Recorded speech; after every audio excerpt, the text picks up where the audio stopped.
Hi friends, welcome back, and if you're new, welcome. My name is Nikki. I hope that you will consider subscribing. I am currently uploading every Tuesday, Thursday, and Sunday. I have two other channels. I have a vlog channel, which will feature all of my upcoming mommy, and we might switch some pregnancy content over there. So if you're interested in these types of videos, subscribe to the vlog channel. I also have a reselling channel, hence the reason I'm filming in my inventory room.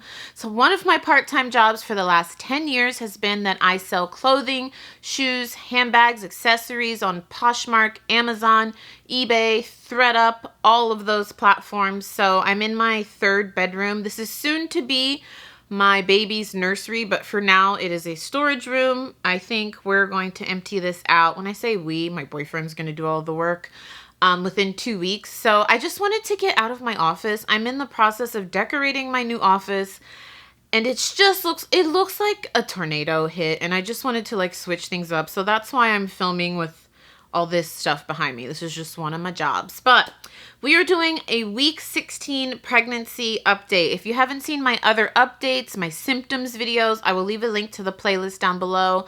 I filmed telling my boyfriend, I filmed telling my mom that I'm pregnant. Those are two of my favorite videos on my channel. I will link that whole, I'll probably make it a playlist, but I'll link those down below. But today we're talking about week 16. So I thought we would just do some of the significant weeks, I guess, because the last one I did was week 9 through 12. And basically from 12 to 16, everything just stayed the same. The symptoms were pretty crappy. If you want to go hear about what I went through, I will link those down below. But I thought we could do some of the info that my apps give me. I can tell you about some of the prenatal testing that I did and the results from that, show you pictures of the baby, show you pictures of my bump, so we could just go into detail more on the weeks. I'm just pulling up my app. I thought about doing a video on my favorite pregnancy apps. If you guys would be interested in that, let me know, because I use 4 and I love all of them. I just think, like, what did people do before apps? They probably did books. I was going to do books, but these apps have such a wealth of information that I haven't even purchased one pregnancy book. My boyfriend did buy a daddy book that's for, like, new dads, and it's really good. I can link it down below if you guys are interested. But week 16, this is the Bump app. It says the baby is, baby's still so tiny, 4.61 inches and weighs about 3.5 ounces. Baby is big as an avocado. Is as big as an avocado. And let me just give you like quick stats about the baby at week 16. Isn't that wild? Like, that's still so tiny. Okay, it's loading. I love this app because it'll actually show you like what the baby looks like right now. Can you see that? Probably not, but I'll probably do a video on my favorite apps. It says baby's eyes and ears are now in their final position. Baby's developing backbone and neck muscles, and it means that he or she can hold their head up just a little bit more erect.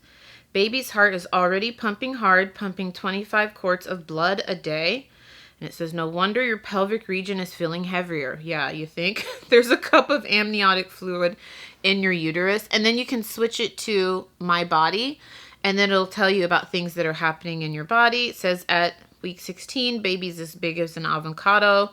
Baby may even begin kicking this week, but you may not feel it just yet. We'll get to that symptom. Your body's producing more melanin, so you can get dark patches called chloasma that can pop up on the cheeks, forehead, and neck. And they typically disappear after birth. Up to 75% of moms get the dark vertical line called the linea nigra, which I did get. I actually got this really early. I forgot to mention this in the 9 to 12 week video, but I did get the linea nigra, like, I don't know, week 8, it started appearing, and it went from, I have a belly button ring, and according to my doctor, if it doesn't hurt, I don't need to take it out, but it started from my belly button ring and went all the way down to my pubic area. And it says the top of your uterus is now halfway between your pubic bone and your belly button. Okay, so that's it for that. But let me tell you the symptoms that I experienced for week 16. My, oh my, the breast sensitivity is back. with a vengeance for week 16. And what's crazy is that they're getting bigger, like exponentially. I told you guys in the last update, I've been my entire life, and when I say my entire life, literally since I was 12 years old, I've had 34 D-cup breasts. And at this point, I'm now a 38E. So, and what's crazy is that they're huge and they are so sensitive. It literally hurts me to take my bra off and put it on. It's just wild. Like, God forbid, luckily, not luckily, but it is nice that I don't hug people anymore because of the Rona. So no one hugs anyone. No one shakes hands. Because if someone tried to hug me, my boyfriend tried to hug me the other day, I might actually start tearing up. That might sound dramatic, but that's just how sensitive they are. And from everywhere I read and from what I talked to my doctor, that's just normal. It's just your breast preparing for breastfeeding. But my God, it is so painful, you guys. I'm not exaggerating when I say the simple task of taking a bra off and taking it on hurts. If I could, I would shower with a bra on. I started switching at this point to sports bras. I had to buy a couple new sports bras. Everywhere I read said that you should start buying maternity bras, but I tried to buy one and it just didn't feel very comfortable. I don't know. It felt like I didn't have enough support. And I think because I already had larger breasts. I know we're talking a lot about breasts.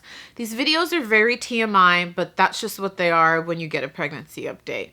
I don't know. I feel like for larger breasts, it just didn't give me enough support. It's weird because you would think a sports bra wouldn't, but I just felt more comfortable in it. So I can link. I want to do a video on like my first trimester, second trimester favorites because couple things did get me through. The acne is still going with a vengeance. It's all on the lower jawline. I have it covered with like 10 pounds of makeup. I have been giving my skin time to breathe. I think I told you guys this, but my corporate job, I have a corporate 9-to-5 job. When the Rona started, the entire company of 1,000 people went completely telecommuting. So my skin's been able to breathe. I went from wearing makeup maybe 6 days a week to wearing it maybe 2 days a week when I film. I mean, I'm pregnant. I'm in quarantine. I can't really go anywhere. We do have Zoom meetings, but it's only twice a week. So I'm maybe wearing makeup like 3 times a week. So I've just been giving my skin a chance to breathe. I'm trying not to use too many products on it because if you didn't know, there's a lot of things that doctors recommend you shouldn't use during pregnancy. I won't get into that because it made me really sad because a lot of my makeup products, skincare products, I basically can't use them anymore. And then here's what's crazy is like I started getting raging diarrhea during this time. Remember in the last update I told you I was constipated. Now there's this raging diarrhea, but I'm gaining weight at like light speed. And I know why that is. And that has to do with the nausea. The nausea's back with a vengeance. I feel like I'm hitting like every cliche pregnancy symptom you can think of. I didn't know that before I became pregnant because this is all my first time. I should have mentioned that in the intro. This is all my first time. I didn't know diarrhea and constipation were a very common pregnancy symptom, but I knew about fatigue and nausea. So I just thought, oh, maybe because I'm having all this diarrhea, I won't gain weight so quickly because every time you go to the doctors, they weigh you. So when I had my 12-week visit, they weighed me. 16-week visit, they weighed me. And each time I was gaining like 8 pounds. It was outrageous. And I told you guys that I know why the quick weight gain happened. When I first got pregnant, like 5 days later, the gyms closed in Los Angeles. And they opened they opened for like 5 seconds and then they closed again. So I haven't been able to work out like I usually do. I usually go to the gym about 6 days a week and I live in an apartment and I'm on the 2nd floor. So I can't do like jumping workouts, you know? So I've been trying to like do walks and things, but I feel like my body was just like in shock. Like, all right, we have a baby now. You're eating more frequently because when I feel sick, the only thing I can do is either lay down or eat. Those are the only 2 things that make me feel better. And I wasn't working out as much. So I was just packing on the weight, friends. And then so I had the diarrhea, the fatigue. And so a couple days a week, I just wouldn't work out. And I just feel like my body was just like, screw it. We're just going to pack on the pounds. And the fatigue and then the nausea was just back with a vengeance this week. Like hardcore. I would just stand up and I would just feel like I'm going to throw up right now. And what has been odd for me, and let me know if any of you have experienced this, is that I get the immediate urge to throw up, like I'm going to be sick, and I never throw up. Ever. It's like, I told you guys in the last update, this is continuing. I wish I would purge because I feel like if I had that release, then maybe I would feel better. But because it's just this consistent feeling of needing to purge and feeling ill and feeling dizzy, that I just feel sick throughout the day. It sucks, you guys. It hits me like a ton of bricks. Like I could be on my laptop working, having a Zoom meeting, being completely fine for hours, and then boom. It's like I feel like I'm going to pass out. I need to throw up. I feel like it's like the worst hangover of my life. And the only thing I can do is either I need to immediately lay down, which temporarily helps. I still feel sick, but at least I don't feel like I'm about to pass out, or I have to eat something right away. And if I eat something, that tends to make it go away. But I feel like that's also why I've put on weight so quickly, because I'm just eating to not be ill. And I did try one day. I was like, okay, next time I feel nauseous, I'm not going to eat. Maybe I'll actually purge and I'll feel better.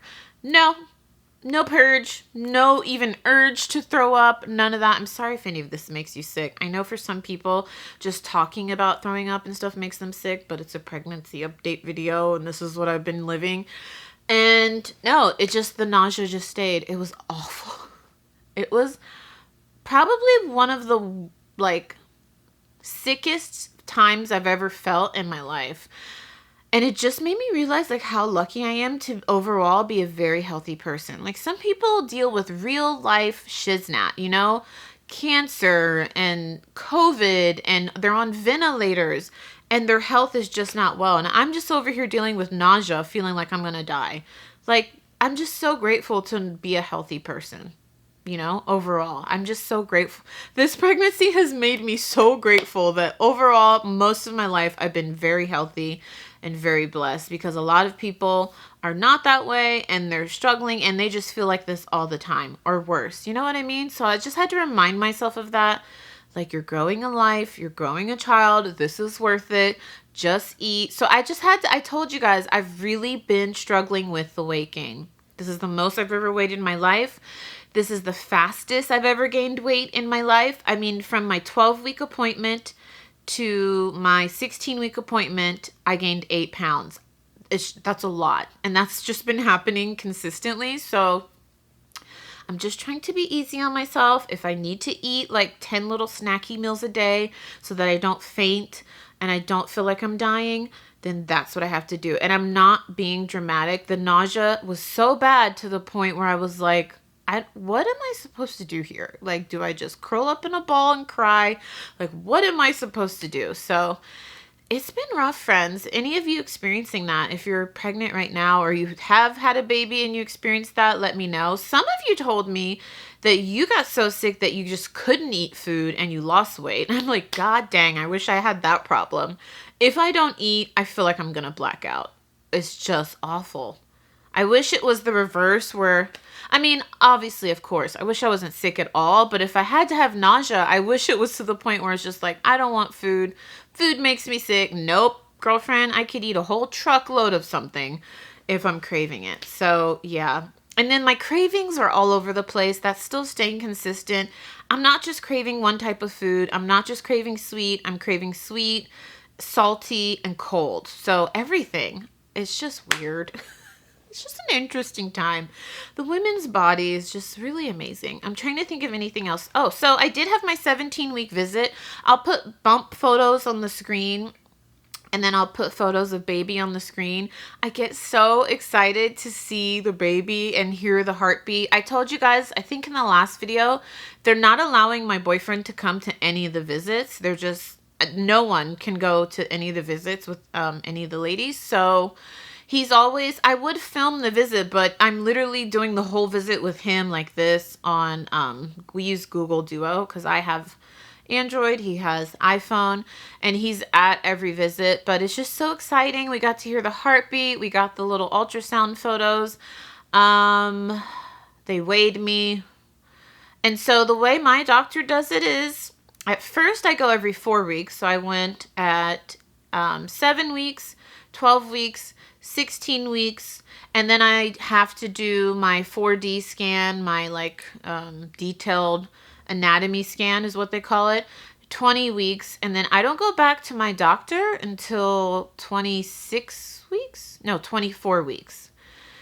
So it's interesting how he does it, because my apps say like once you get to 30 weeks or 34 weeks, doctors usually see you twice a month. He doesn't do that. So he does 24, 30 weeks, and then 36 weeks. And then we start talking about like delivery. And I think after the 36-week visit, he might start to see me every week, just seeing how that one goes. But yeah, it's just all new to me. So I just love filming these videos because I find them really helpful.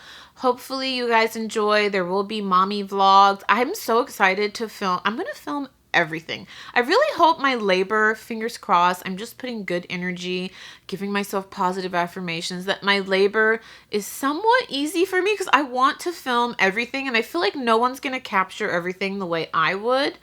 My mom can't be, oh, they did tell me, like, you can only have one delivery partner, so my boyfriend's going to be there. There's no visitors at the hospital right now. He said things might change. I'm due November 19th, but he said he thinks by then, actually, they might be even more strict. So my boyfriend's not the best at filming. He's all right. He's getting better, but I just feel like I want to film everything. I want to film the first day home with the baby, the first week with the baby, and I may not post everything, but I'll probably share a lot of it. So subscribe to the vlog channel if you're interested in that. I will have put like a little animation on the screen. Probably already did in the beginning on how to subscribe. Subscribe if you haven't already. I'll put an animation at the end. I told you guys, I want to get better about telling you to subscribe. Hopefully you enjoyed. You can check out my other pregnancy videos right here.